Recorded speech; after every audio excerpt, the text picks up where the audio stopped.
সকল শিক্ষার্থীকে স্বাগত জানিয়ে শুরু করছি ম্যাথ ক্লাস। আজকে ম্যাথ ক্লাসে পঞ্চম শ্রেণীর গণিতের পঞ্চম অধ্যায় গুণিতক ও গুণনীয়ক, পৃষ্ঠ নম্বর হচ্ছে 37 এবং প্রশ্ন নম্বর হচ্ছে 6। এই অঙ্কটি সহজে সমাধান দেব। তাহলে দেখো, এখানে 6 নম্বরে দেওয়া আছে কোনো স্থানে 10 জনের বেশি শিক্ষার্থী আছে।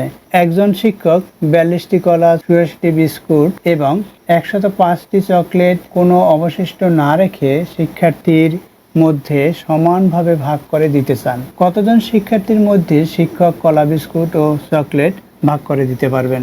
দেখো, এই কলা, বিস্কুট এবং চকলেট এর সংখ্যার দিকে তাকাও। এখানে 42, 84 এবং এখানে 105।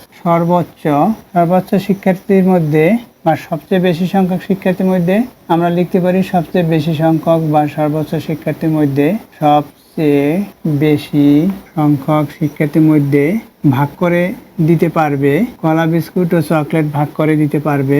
মধ্যে কলা, বিস্কুট ও চকলেট ভাগ করে দিতে পারবে এত ও 105 এর গসাগু সমান। গসাগু এর সমান, অতএব 42, 84 ও 105 এর গসাগু। আমরা সংক্ষিপ্ত পদ্ধতিতে গসাগু নির্ণয় করি। দেখো, 42, 84, 105। দেখো কত সংখ্যা দ্বারা ভাগ করতে পারি। দেখো, এটা জোড় সংখ্যা, এটা জোড়, এটা বিজোড়। 21 দুগুণী 42। এই দেখো, 42 দুগুণী 84, অর্থাৎ 4 21 83।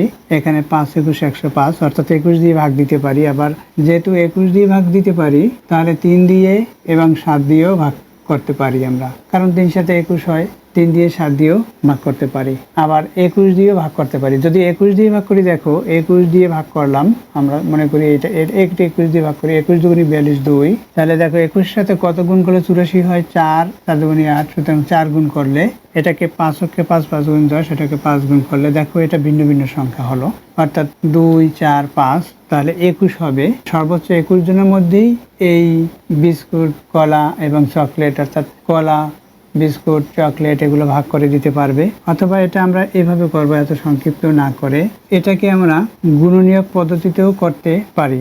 প্রথমে 3 দ্বারা ভাগ করব, তারপর 7 দিয়ে, বা প্রথমে 7 দ্বারা ভাগ করি। 6 7 42, 6 হলো। তাহলে এটার দ্বিগুণ হবে এটা, বা 7 বরং 84। দেখো, গুণ করে 84 হয়, 12 হলো।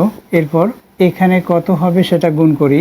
এখানে যেহেতু 7, আমি এখানে কি লিখেছি?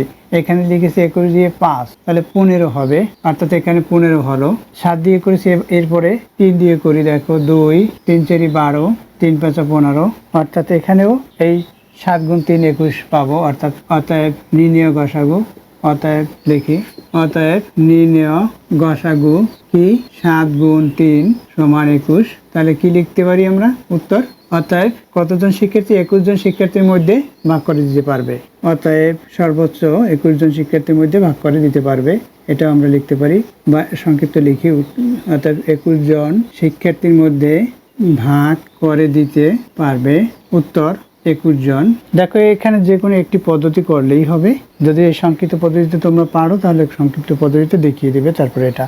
অথবা গুণনীয়ক পদ্ধতিতেও তোমাদের দেখিয়েছি কিভাবে করতে হয়, অর্থাৎ এই 42 এভাবে, 6 7 42 এভাবে করে লিখবে।